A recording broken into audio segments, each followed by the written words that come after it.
वाणी अमृतमय सुन जिनकी ज्योति ब्रह्म गोदावरी नील की जय।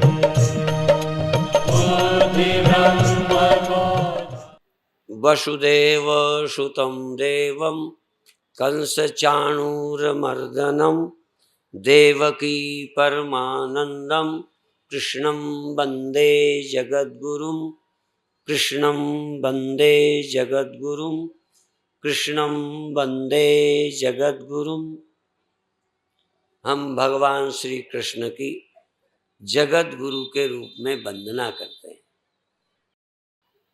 वह संसार के विश्व के गुरु हैं, जगत के गुरु हैं, अर्थात उनके विचारों का अनुसरण करके हम सब धन्य हो सकते हैं। अभी अभी आप लोग प्रेम श्रद्धा से आनंद में नाचे।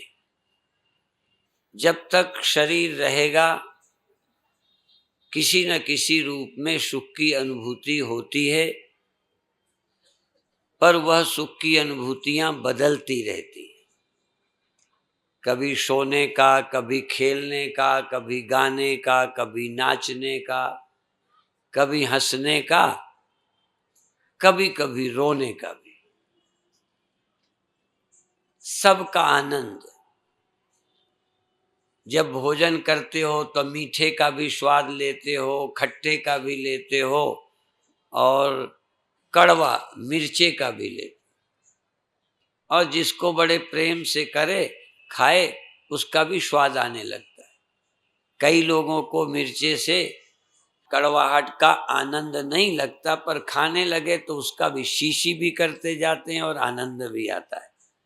कभी आप लोगों ने खाया होगा, दांत खट्टे भी हो जाते हैं और खाने में भी अच्छा लगता है। ऐसे ही संसार का अनेक तरह का स्वाद सुखानुभव करते हुए और किसी सुख में आसक्त न होते हुए, अनासक्त, यह चैतन्य आत्मा जगने में आसक्त नहीं, स्वप्नों में आसक्त नहीं, सुषुप्ति में आसक्त नहीं। इस आत्मा या ब्रह्म के लिए सर्वनिवासी सदा अलेपा कहा है। सब में रहता है और अलेप है। अब ये जो लिप्तता है ना, जैसे आंखों का देखना धर्म है, कानों का सुनना धर्म है। कान न हो तो सुनाई नहीं देगा, आप होगे। आंख न हो तो दिखाई नहीं देगा, पर आप होगे। ऐसे ही अंतःकरण ना हो ना, मन ना हो तो भोगोगे नहीं, पर तुम होगे। यही बात समझनी है। जब भोगना हो, चाहे सुख चाहे दुख, तो मन को ले आओ। नहीं भोगना हो तो मन से रहित हो जाओ। क्योंकि आत्मा मन के कारण भोगता है। जैसे तुम आंखों के कारण देखते हो, कानों के कारण सुनते हो, देह के कारण मरते हो। देह के कारण जीते हो, ये भ्रम है। असल में देह के कारण जीते हो, इसीलिए देह के अभाव में मरते हो। यदि आप जीवित होते बिना देह के तो फिर न मरते। यदि बिना इंद्रियों के चेतन हम हैं ये जानते, तो इंद्रियों की पराधीनता न रहती। इसी तरह मन के द्वारा सुख भोगने का स्वभाव बन गया है अज्ञान के कारण। यदि आप मन द्वारा ना कुछ भोगो, मन को साक्षी में लय कर दो, यदि भोक्ता नहीं रहोगे, भोक्ता की भ्रांति छोड़ दोगे, तो तुम मुक्त हो जाओगे। और या साक्षी को जान करके मन से सुख दुख होते हुए यह आप जान जाओगे कि सुख दुख मन के हैं। जिस समय मन नहीं उस समय दुख नहीं, जिस समय नेत्र नहीं उस समय देखना नहीं, जिस समय कान नहीं उस समय सुनना नहीं, जिस समय हाथ नहीं करना नहीं, मन नहीं तो भोगना नहीं, बुद्धि नहीं तो ज्ञान जानना नहीं, बुद्धि नहीं तो जानना नहीं। चेतन तब भी है। तो कुछ देर जानने से रहित, भोगने से रहित, करने से रहित और इंद्रियों से विषय संपर्क से रहित एक बार अनुभव करो तो तुम्हें ये अनुभव एक्सपीरियंस अनुभव हो जाएगा कि इनके बिना मैं रहता हूं।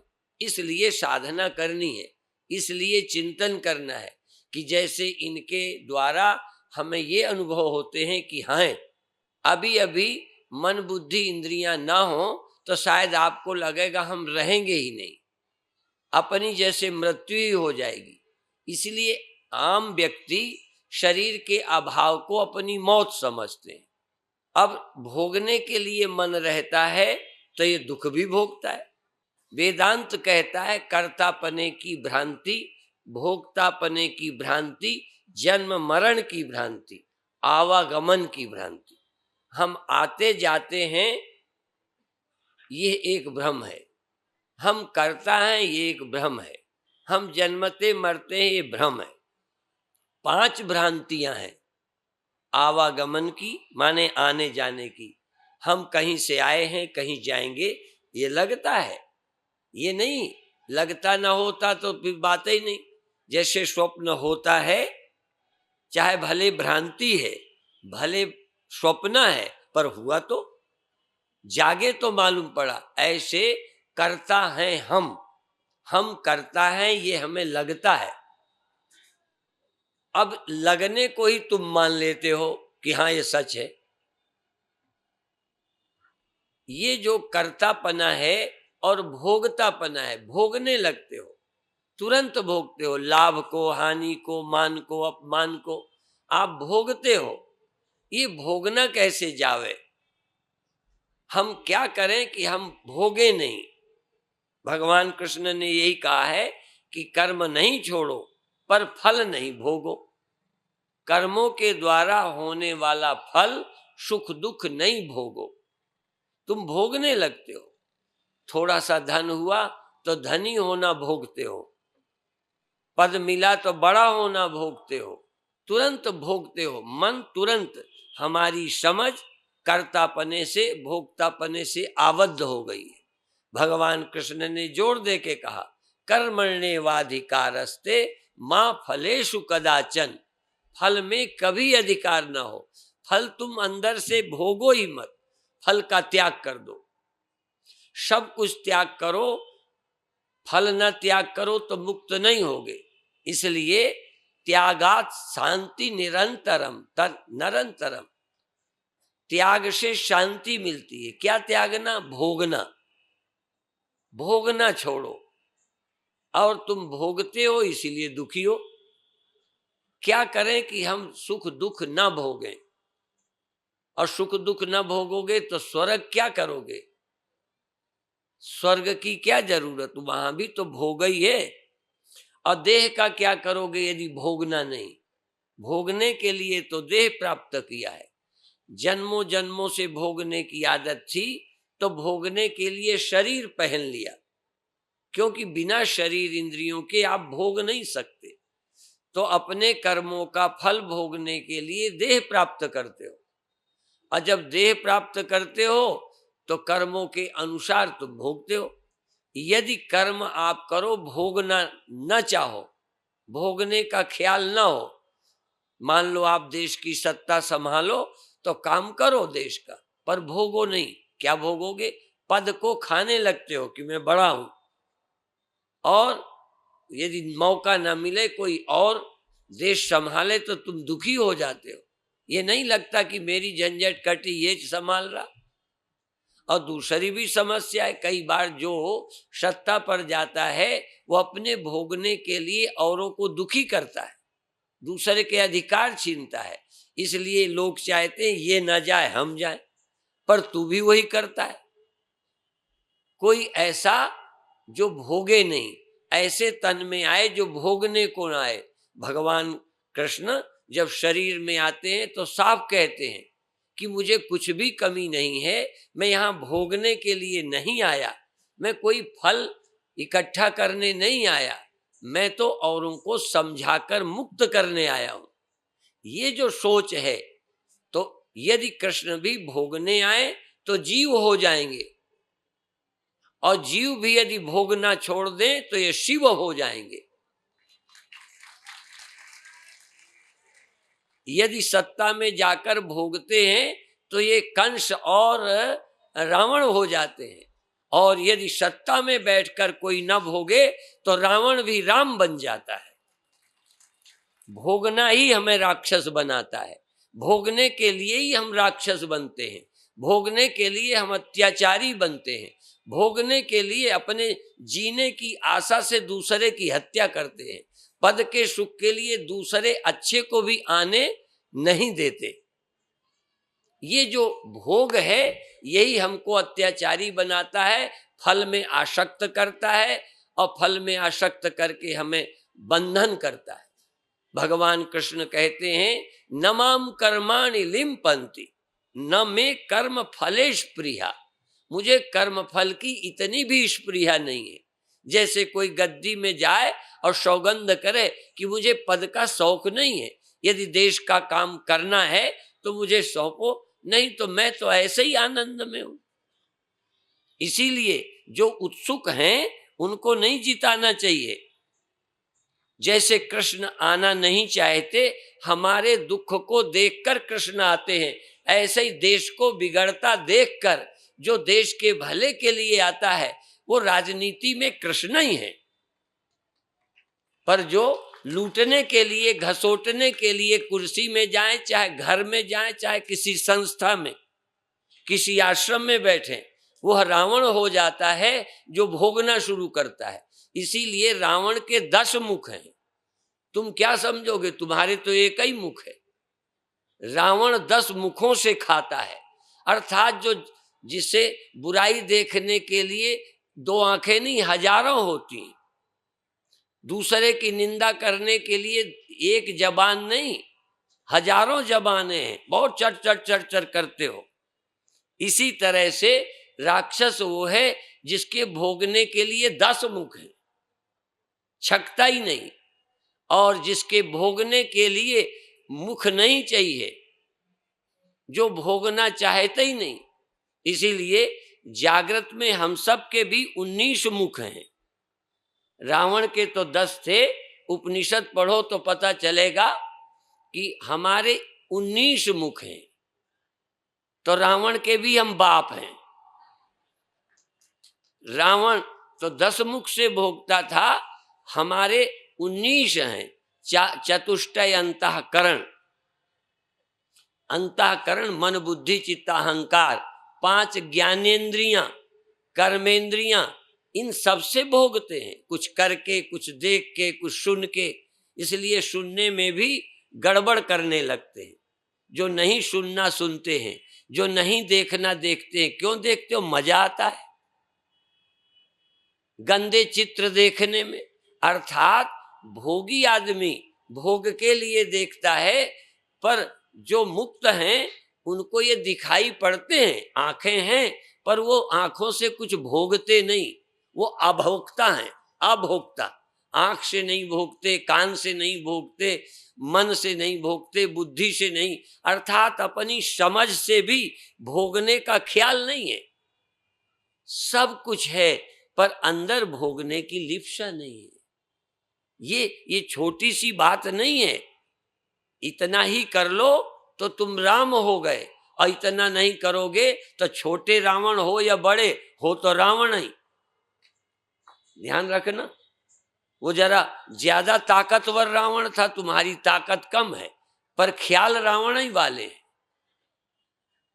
सवाल ये नहीं है एक आदमी ने लाठी मारी, एक ने बंदूक मारी, साधन उसके तगड़े थे, चूके तो तुम भी नहीं। इसी तरह से जिसके लाठी नहीं उसने लात मारा। गधा क्या करे, लात ही मारेगा, वो लाठी कहां से लाएगा? अभिप्राय है प्रकृति 2 ही है, भोगने की और न भोगने की। ज्ञानी वो है, राम वो है जो भोगते नहीं।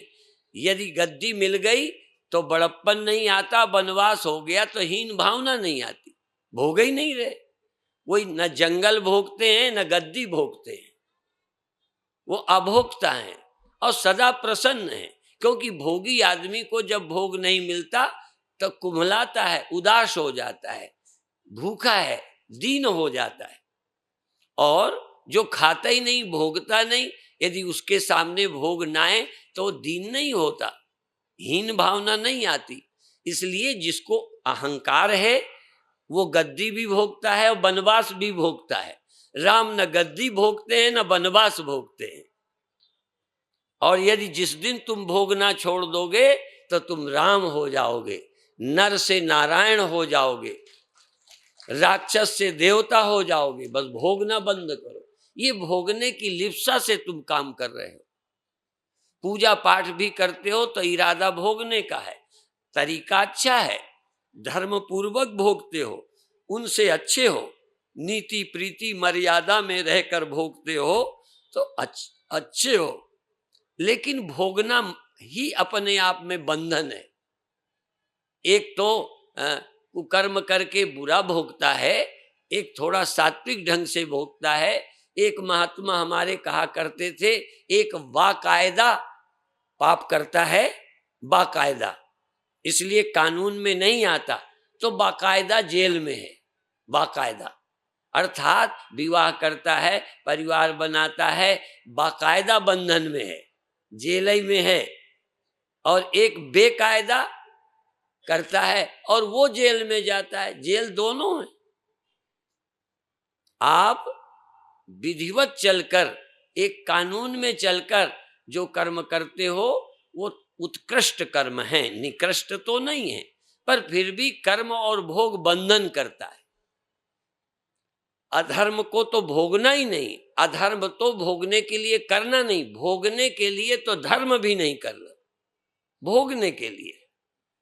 जैसे चोरी करता है सुख के लिए, और कोई दान देता है, समाज की सेवा करता है आगे इलेक्शन लड़ने के लिए, उद्देश्य उसका भोग नहीं है। जब भी हम भोगने की नियत से कर्म करते हैं तो बंधन बन जाता है। तो सावधान किस में रहना है? कर्म में नहीं, भोगने में। भगवान कहते हैं मैं कर्म करता हूं।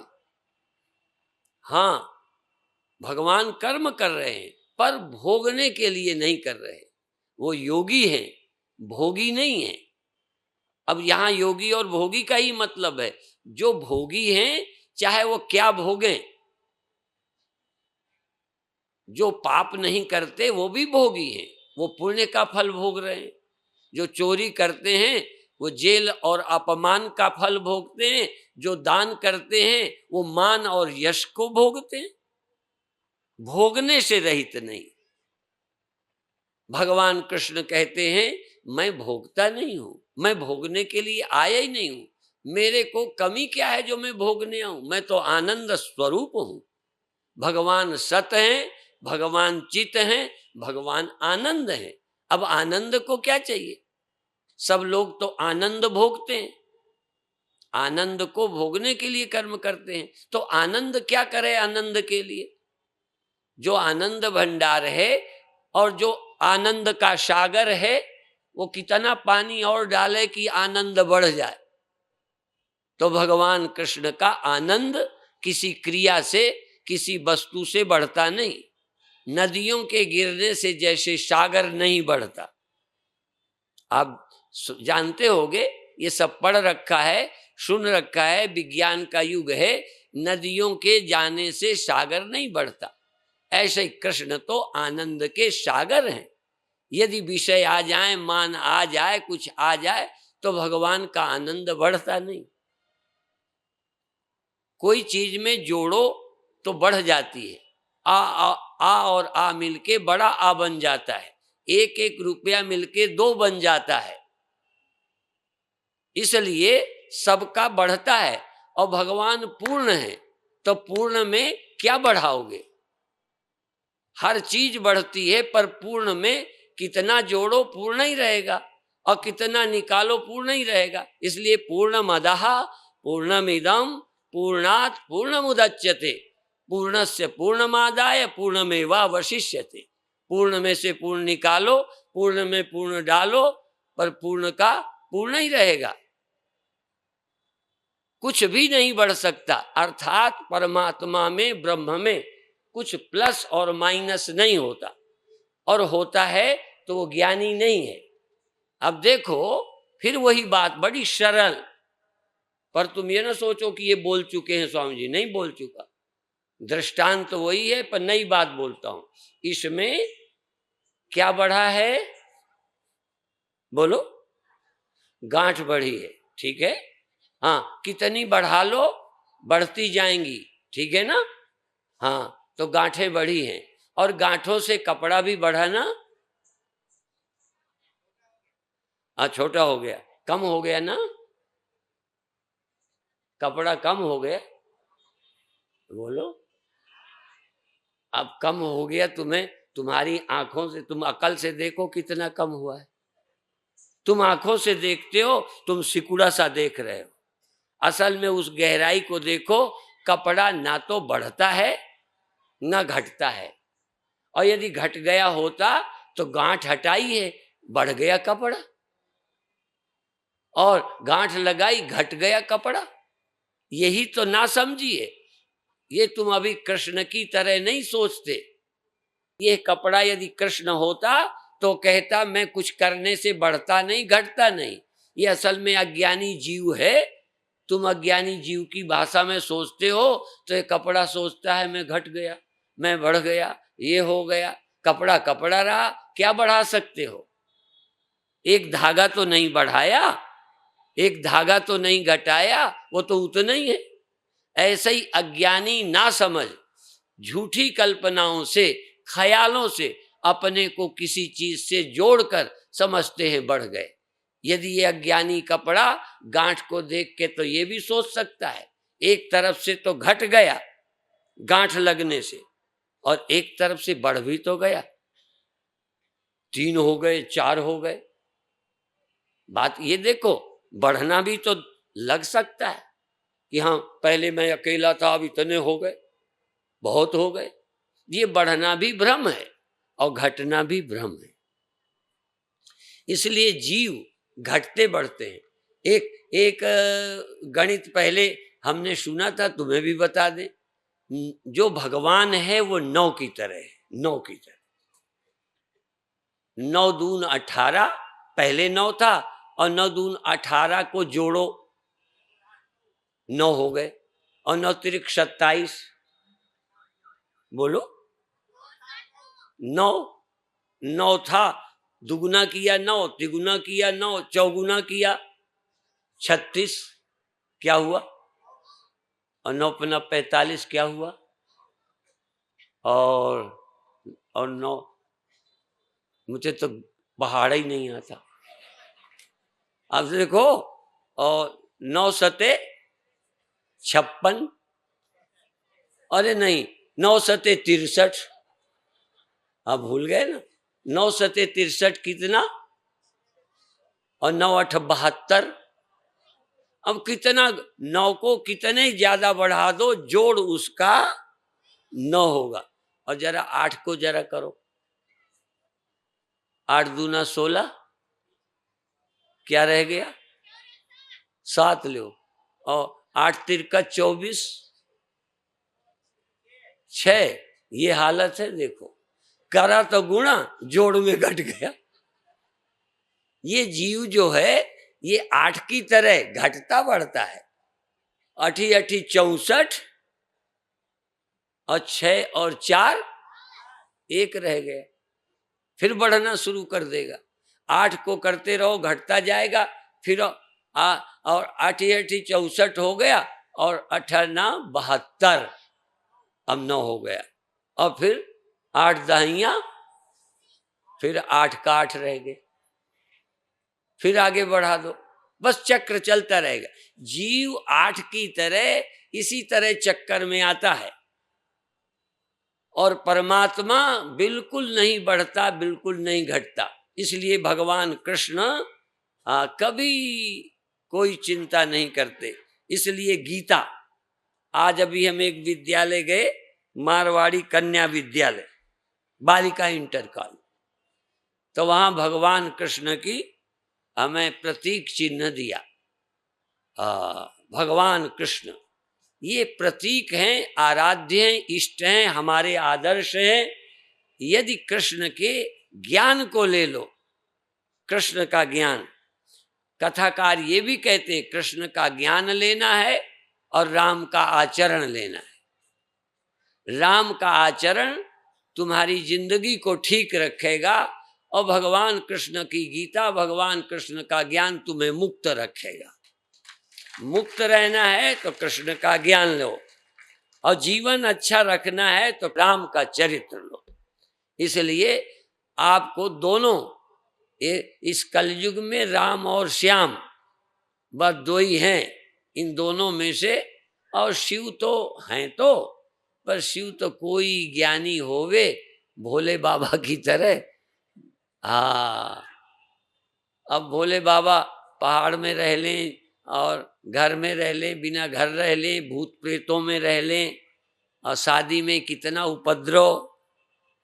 हाँ, तो भगवान शिव की तरह तो कोई बहुत उत्कृष्ट होता है। पर हम जिस समाज में रहते हैं, ये दो अनुकरणीय देवता हैं, अनुकरणीय अवतार हैं, इनका कुछ न कुछ लेना चाहिए। तो आज समापन दिन में भगवान का ज्ञान, कृष्ण का ज्ञान, गुणातीत जो कुछ भी है, जो भी प्रतीत होता है, उस प्रतीति का आश्रय, प्रतीति का अधिष्ठान। इसलिए प्रतिबोध विदित, प्रतीति स्वयं नहीं होती, प्रतीति का कोई साक्षी होता है। प्रतीति माने जो जाना जाए, स्वयं न जाने। देखो, जो भी स्वप्न हमें नहीं जानता, आपको तो स्वप्न जान जाता है, तुम ही स्वप्न जानते। दुख आपको नहीं जानता, आप दुख को जानते।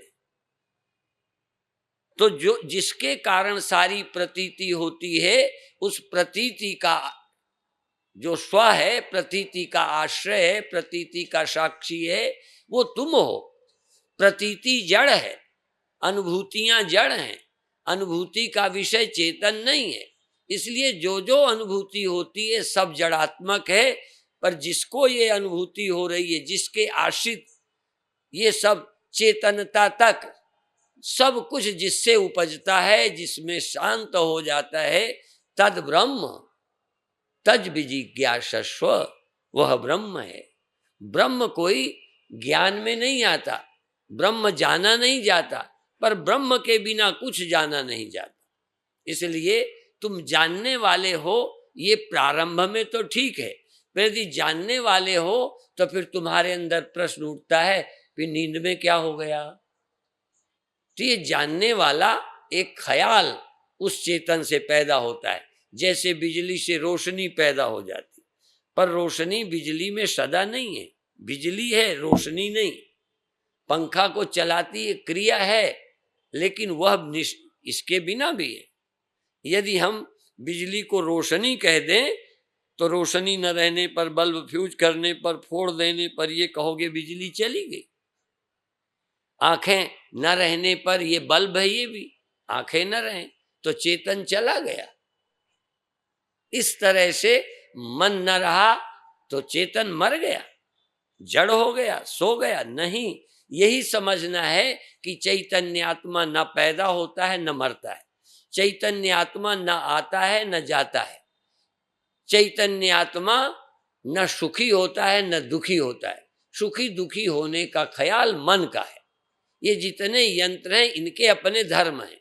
पंखे का काम है बिजली की सत्ता से घूमने लगता है, और बल्ब प्रकाशित होकर प्रकाश करने लगता है, पर ये प्रकाश अपना नहीं है बल्ब का।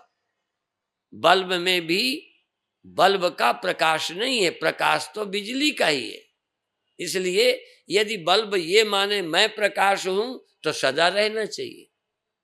इसलिए पंखे में क्रिया, बल्ब में रोशनी बिजली की है। ऐसे ही कर्म इंद्रियों में कर्म की सामर्थ्य और ज्ञानेंद्रियों में ज्ञान की सामर्थ्य, ये चैतन्य आत्मा से ही आती है, इनकी अपनी कोई सत्ता नहीं है। इसलिए बिना परमात्मा के कहीं ज्ञान नहीं है। जैसे फिलहाल इस किसी बल्ब में सत्ता एक ही की है, जो सब में राड है, बल्ब है और है, तो इसी तरह से एक चैतन्य ही की सत्ता है। परमात्मा की सत्ता से तीन चीजें होती हैं। जगत की सत्यता परमात्मा की। देखो, सत्यता ये जगत की नहीं, सत्य परमात्मा की सत्यता जगत को मिल गई और चैतन्य परमात्मा की चैतन्यता वृत्तियों में आ गई तो जगत प्रतीत होने लगा। वृत्तियों में चैतन्यता परमात्मा की है। इसी तरह से विषयों में, इंद्रियों में संयोग से सुख का प्राकट्य परमात्मा का है, उनसे ही आनंद प्रकट होता है।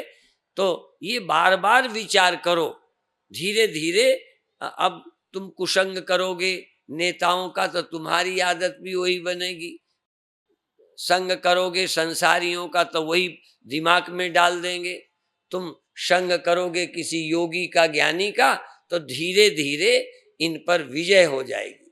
ये समझ में आ जाएगा कि इसमें कुछ नहीं रखा, एक प्रतीति होती है, जैसे जीवन की प्रतीति। अभी देखो रोशनी की उत्पत्ति, अब ये उत्पत्ति थोड़ी देर में खो जाती है, तो इसी तरह से ज्ञान की उत्पत्ति, सुख की उत्पत्ति और सत्यता की उत्पत्ति, हम हैं ये ख्याल उपज जाता है। हम हैं, यदि देह इंद्रियां ना होती तो शायद तुम्हें ये ख्याल ही ना आता कि हम हैं। जैसे बल्ब ना हो तो रोशनी का होने का ख्याल ही नहीं आए। तो आत्मा है या हम हैं ये ख्याल उपजा, कब उपजा, कैसे उपजा, वो एक लंबी प्रक्रिया है, वो यहाँ भी नहीं छेड़ेंगे, लेकिन आपके होने का ख्याल पैदा होता है।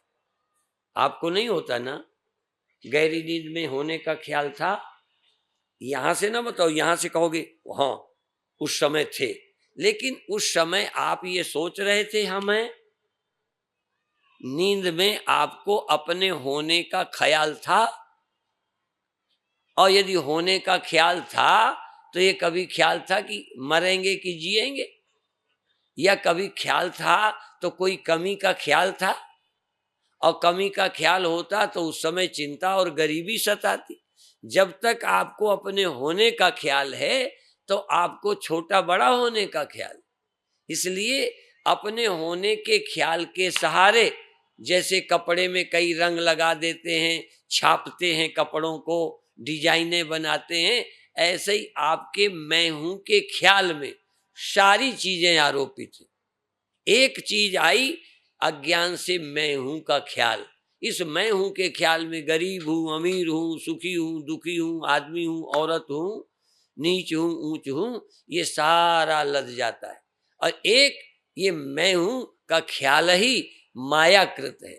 ये मैं हूं का ख्याल प्रकृति से उत्पन्न हुआ है। इस मैं हूं के ख्याल को छोड़ दो, और ये जो करना अरना है ये भी भगवान कृष्ण की गीता का इशारा सुनो, यस्य नाहं कृतो भावो बुद्धिर यस्य न लिप्यते, जिसको यस्य न अहम कृता, जिसको ऐसा नहीं लगता मैंने किया, हाँ हुआ पर मैंने किया नहीं, हुआ सुनाई दिया। आप बिल्कुल सुनने की इच्छा का त्याग रखना, अंदर जागरूक रहना कि मुझे कोई शब्द की जरूरत नहीं है, फिर देखना आवाज आई कि नहीं। तो आपके बिना सुनने के इरादे के भी आवाज आएगी। आप बिल्कुल खाने की योजना न बनाना, देखना भूख लग जाएगी, खाने का मन हो जाएगा। तो खाने का मन होना कोई तुम्हारी योजना है क्या? ये गहराई से सोचते नहीं हो और अपने को कर्ता कहते हो। जो प्रकृति के धर्म हैं वो अपने मान लेते हो। तो यस्य नाहं कृतो भाव बुद्धिर यस्य न लिप्यते। और भगवान कृष्ण ने और कहा, जो ये जानते हैं कि ये गुणों का काम है, वो तीनों गुणों से ऊपर उठ के मदभाव को प्राप्त होते। हम क्या सोचते हैं, जब गुण आया तो जानना शुरू हो गया, जब सत्व गुण आया नींद खुली तो जानना शुरू हो गया, जब अंतःकरण को नींद आई तो जानना खत्म हो गया। यदि ये जानना तुम्हारा होता स्वरूप, यह ज्ञान यदि स्वरूप होता तो बना रहता। जैसे बिजली का धर्म रोशनी होता, जरा ध्यान देना, यदि बिजली का धर्म रोशनी है तो बल्ब हटा लोगे तो भी रोशनी बिजली में रहनी चाहिए, रहती है ना। बिना बल्ब के बिजली रहती है कि रोशनी रहती है? हाँ, तो इसका मतलब बिजली बिना रोशनी के भी रहती है। रोशनी तो संयोग से होती है, इसीलिए जरा तार का वियोग हुआ, रोशनी गई। इसी तरह जो तुमको जीना मालूम पड़ता है, ये जीना संयोग है। प्रकृति पुरुष के संयोग से अंतःकरण आदि से चैतन्य जीवित होने लगता है। जैसे हूं, ये हूं रोशनी की तरह है, और जरा सा बल्ब हुआ, रोशनी गई, जीवन गया कि मैं हूं का ख्याल गया। इसका मतलब ये जो जीवित होना है ये भ्रम है, और सोना भी भ्रम है, जन्मना भी भ्रम है, और मरना भी। अब रोशनी का जन्म और मरण होता है।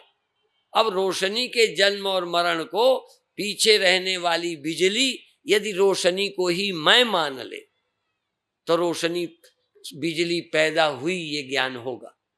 बिजली स्वीकार करेगी कि मैं पैदा हो गई और अब मैं मर गई। अब ये मर गई और जन्म हुआ, ये उसकी एक अभिव्यक्ति है, मूल रूप से बिजली नहीं पैदा हुई। इसी तरह आत्मा का जन्म नहीं होता। गीता में सुना ना, न जायते मृते वा कदाचिन। तो आत्मा का जन्म नहीं होता, आत्मा का जन्म मालूम पड़ता है। मन आदि के होते ही आत्मा की चैतन्यता रोशनी की तरह प्रकट हुई तो तुम्हें लगता है हम हैं, और जरा सा बल्ब फ्यूज होवे तो लगे मर जाएंगे, नहीं रहेंगे। अब ये जो अपना रहना और न रहना ये वास्तविक नहीं है तो जैसे रोशनी का जलना और बुझना है, पर ये रोशनी के जलने बुझने को बिजली का होना और न होना नहीं मानना चाहिए। ऐसे ही अपने जन्म और मरण को अपना जन्म मरण न मानो। ऐसा दिखता तो है, जगना सोना हमें भी दिखता है, पर हमें ये भी दिखता है जगना मेरा नहीं है, सोना मेरा नहीं है। जलना बल्ब का, तार का काम है, और बुझना फ्यूज होना ये भी तार का काम है, बिजली का नहीं। अब ये बात तुम भीतर नहीं उतार पा रहे कि ये धर्म मेरे नहीं है। जन्म और मरण, जन्म मरण मेरा धर्म नहीं है, पाप पुण्य मेरा कर्म नहीं है। जन्म मरण मेरा धर्म नहीं है, पाप पुण्य मेरा कर्म नहीं है।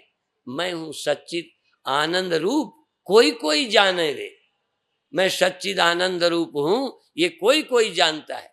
अब ये कीर्तन भी सुन लिए, गीता भी सुन ली, हमारे प्रवचन भी सुन लिए, ये कौन समझाएगा?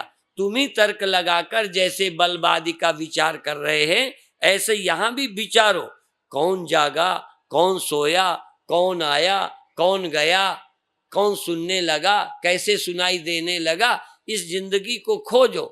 इसलिए जिन खोजा तिन पाइयां गहरे पानी पैठ, मैं बौरन खोजन गई रही किनारे बैठ। जब तक तुम गहराई से नहीं सोचोगे ये राज नहीं खुलेगा। इस राज को खोलने के लिए थोड़ी मेहनत करो। अब ये तो सहज गधे को भी मालूम हुआ, बच्चे को भी जग गया, सो गया, बल्ब जल गया, बुझ गया, ऐसे तो दिखता ही है। अब मान लो इस बल्ब का जलना बुझना हम देखते हैं, कल्पना करो इस बल्ब का जलना बुझना बिजली को दिखता होता और बिजली अपना ही जलना मान ले, अपना बुझना मान ले, तो ये हो गया अज्ञान, अविद्या। और बिजली ये देखे, देखो मेरे से जलना हुआ, मेरे में बुझना हुआ, मैं न जली न बुझी। यदि बिजली को सोचने का मौका हो और सचमुच यदि अकल होती तो जो भ्रम तुम्हें है वो बिजली को होता। ध्यान रखना, जो भ्रम तुम्हें है ये भ्रांति बिजली को होती, जलने की बुझने की। फिर कहती मुझे बुझने से बचा लो स्वामी जी, आप तो सिर पे हाथ रख दो, मरने से बचा लो, यही रोती। और सारे उपाय करे, कोई बचा नहीं सकता।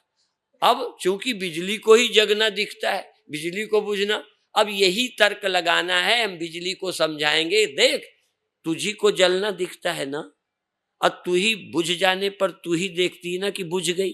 तो बुझ गई होती, मर गई होती तो बुझना कौन देखता? ये बुझना देखने का मतलब है कि तू अभी गैर हाजिर नहीं है, तू हाजिर है। इसी तरह से यदि जगना खोने पर तुम खो जाते तो स्वप्ना पड़ोसी देखता, और स्वप्न जाने पर नींद हुई, चाहे भले ध्यान नहीं दिया, जगने पर पता चला नींद में भी तुम थे, और नींद में ना होते तो जगते कैसे? या बल्ब के बुझ जाने पर दोबारा यदि जल गया तो बिजली बनी रही होगी तभी जल गया, कि बल्ब अकेले ही जल गया? जरा ध्यान देना। यदि बल्ब बुझ गया तो बिजली ने मान लिया कि हम बुझ गए, और जब जली तो कहती है मैं जल गई। अब पूछो, तू जल गई स्वतंत्र है? बल्ब बिना बिजली के स्वतंत्र जलता बुझता है कि सत्ता बिजली की लेके जलता बुझता है? ऐसे ही तुम जन्मते मरते जगते और सोते परमात्मा की सत्ता लेकर जगते सोते हो, उसके बिना न जग सकते हो न सो सकते हो। तुम समझते हो हम स्वतंत्र हैं, रोशनी अपने को स्वतंत्र मान लेवे, यही इसकी मौत है। तुम मानते हो हम ब्रह्म से अतिरिक्त हैं, ब्रह्म से स्वतंत्र हैं, ब्रह्म अलग है, हम बिना ब्रह्म के जीते हैं, बिना ब्रह्म के आते जाते हैं।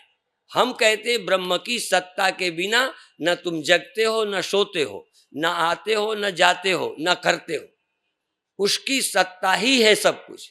उसकी सत्ता के बिना लोग तो कहते हैं पत्ता भी नहीं हिलता, हम कहते हैं बिना उसकी सत्ता के तुम हो ही नहीं सकते। पति के न रहने पर पत्नियां रहती हैं, कुछ देर बाद कई सत्ती हो जाती। पर जरा ध्यान देना, कभी कभी ये जो बल्ब है, मान लो बिजली हटा दें तो कुछ देर गर्म रहता है, जरा ध्यान दो।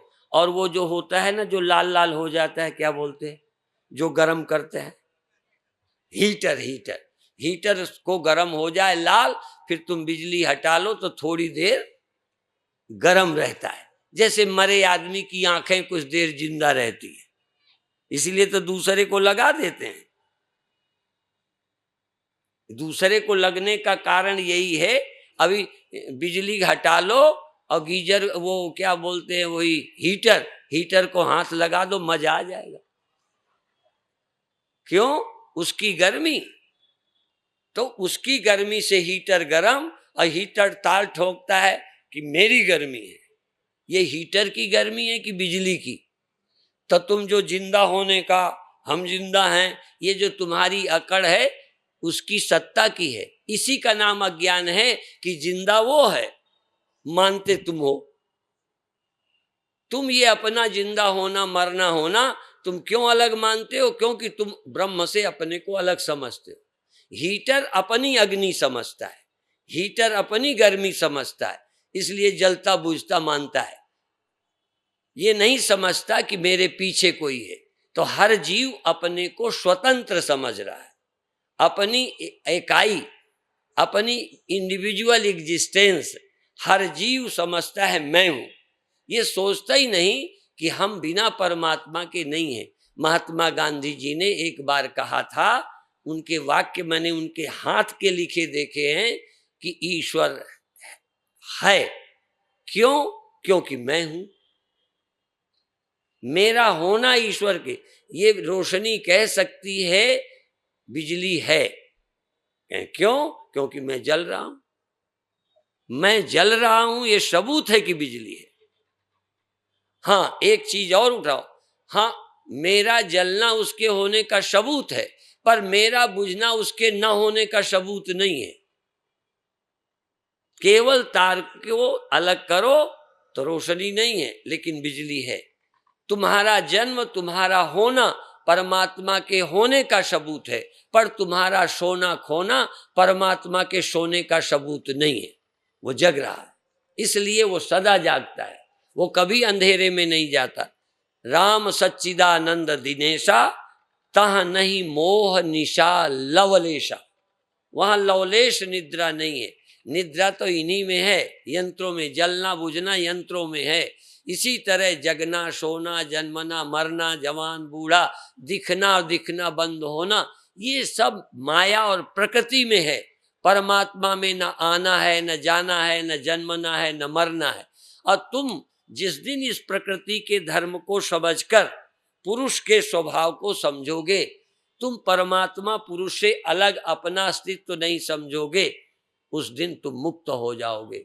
इसलिए परमात्मा की खोज जीवन को धन्य बनाने वाली है। अब हम तुमको ज्यादा देर परेशान नहीं करना चाहते। हाँ हाँ, और अभी बार बार कहा गया फिराने का, जैसे गलती बोले ना, इस दौर बोलते ना, इस दौर में, चुनाव के इस दौर में, फलाने में, तो ऐसे ही इसको थोड़ा इन बोल दो, इन दौर में। हाँ हाँ, इसको इन, एक ही को नहीं, तो ये इन दौर में बार बार बार बार आते हैं। और इसलिए कि तुम इस बात को समझो, ये छोड़ो चिंता, मैं जगता हूं, मैं मरता हूं, मैं ये हूं, मेरा वो है ही किसी का कुछ नहीं, एक ही का सब कुछ है। पशारा समझ में आए तो समझ लो। और हम तो केवल जो हमारे ऋषियों ने कहा, तुलसीदास ने कहा, भगवान कृष्ण ने कहा, व्यास ने कहा, वशिष्ठ ने कहा, और भी ज्ञानियों ने जो कुछ कहा, जड़ भरत वामदेव ने जो कहा और सुखदेव ने कहा, उनके कहे को तुम तक पहुंचाने की कोशिश करते हैं। हमारी कोई नई विद्या नहीं है, नया दर्शन नहीं है, नया कोई ज्ञान नहीं है। हम तो पुराने अपने गुरुओं के कहे हुए को स्पष्ट करते हैं, चूंकि हमें स्पष्ट तो हुआ। और ये भी कहो पुरानी आदत बस शरीर में कभी भूख आएगी, प्यास आएगी, वो हटानी नहीं है। जैसे अभी खूब नाचे कूदे, लोग कहते हैं वेदांत वृंदावन में नाचता है, तो ऐसे ही ब्रह्म ज्ञान भक्ति में, प्रेम में, और देश के लिए जनक की तरह राजा बन करके, और गोपियों की तरह प्रेम बन करके, और किसी तरह से ये ज्ञान आपके जीवन में खेलता नाचता रहे। तुम ज्ञान निष्ठ रहकर सब काम करते हुए, देश समाज के कर्तव्यों का पालन करते हुए, देश की जिम्मेदारी समझते हुए, देश में अच्छा राष्ट्र बनाने के लिए प्रयत्न करते हुए, यदि भगवान कृष्ण दुष्टों का नाश करके अच्छा काम करते हैं, तो हम कृष्ण के भक्त अच्छाई के लिए भगवान कृष्ण की नकल करते हुए जितना बने, उनकी जितनी सामर्थ्य नहीं, वो कंस को मार सकते हैं, तो अपन छोटे मोटे चोर को जेल तो करवा ही सकते हैं। हाँ, अब ज्यादा तो अपन नहीं, तो काम की दिशा वो होनी चाहिए। और निष्काम रहकर जितना हम, सामर्थ्य का फर्क है, शकोरे की सामर्थ्य कम है, घड़े की ज्यादा है, स्वरूप दोनों का एक है, और सामर्थ्य और अनित्यता ये दोनों एक जैसी हैं। इसलिए हम एक अर्थ में कृष्ण के अनुयायी, राम के अनुयायी बनकर इस राष्ट्र समाज के लिए यदि भगवान अवतार लेके आ सकते हैं, तो अपना जग कर काम करो, फिर सो लो। वो जन्म लेके आते हैं, अपन जग के देश के काम में लग जाएं, सो के विश्राम कर लें। हमारा जगना जन्म, हमारा सोना मौत, बस। तो जब जागो तो देश और समाज के काम में लगा करो, ये नहीं। और हमारे एक चेला है, गुरु नहीं, गुरु भाई भी नहीं, चेला, वो कहता है यदि कोई काम ना हो तुमको, तो अपना कपड़ा फाड़ दो और फिर सियो, खाली नहीं बैठो। खाली बैठना ठीक नहीं है। इसलिए और भी कोई नहीं है तो उड़ती मक्खी को पकड़ो। हाँ, और इंदौर में मच्छर हैं तो चलो एक आध उन्हीं को मारो। खाली बैठे रहते हो, मक्खी उड़ाने की हिम्मत नहीं। जैसे छोटा बच्चा, दुबला बछड़ा जिसने दूध नहीं पाया, ऐसा भैंसे का बच्चा, मक्खी भी उड़ाने की हिम्मत नहीं, पूछ भी नहीं हिलावे। ऐसे तुम कटड़े की तरह, भैंस के बच्चे की तरह सुस्त हो गए हो, कुछ करने की हिम्मत नहीं जुटाते, तो तुम गाय के बछड़े की तरह चिट्टे फांदते काम करते रहो। जैसे आज नाचे हो ना, सिर्फ नहीं, तुम्हारे कई लोगों में जान ही नहीं थी, थोड़े कोई बैठे हिले, कई हिले नहीं। मैं भी नहीं हिला, मैं तो तुम्हें देखता रहा, पर जरूरत पड़े तो अपन हिल लेते हैं। अब सुबह से हम हिलते ही रहे हैं, 5वीं सभा है ये कर रहा हूँ। हाँ, तो हमारा मतलब है निठल्ले होना, निष्क्रिय होना। जो लोहा काम नहीं होता उसमें जंग लग जाती है, वो लगती क्या, मोर्चा, समझे। हाँ, माने जो लोहा काम में ना आए उसको जंग लगती है, अर्थात वो खा जाता है कोई। इसीलिए तुम यदि अपाहिज और अनाथ बन के रहोगे, ये देखो गूंगे बहरे कितने नाचे, कितने खेले, और कई आंख वाले जवान हिले तक नहीं। हाँ, वो अंधे हमसे अच्छे जो पढ़ाई करते हैं, कमाई करते हैं, चीज बेच करके अपना काम कढ़ाई बुनाई कर लेते हैं। तो कई बार ना आंख वाले बहुत अच्छे हैं, आंख वालों से कई बार कल एक ने पैर से मेरी फोटो बना के दी, हाथ नहीं है। तो देखो हमारे यदि हाथ नहीं तब भी कुछ कर सकते हैं, पैर से कर सकते हैं। तो इस तरह से हम कर्तव्य परायण हो। ओम शांति शांति शांति।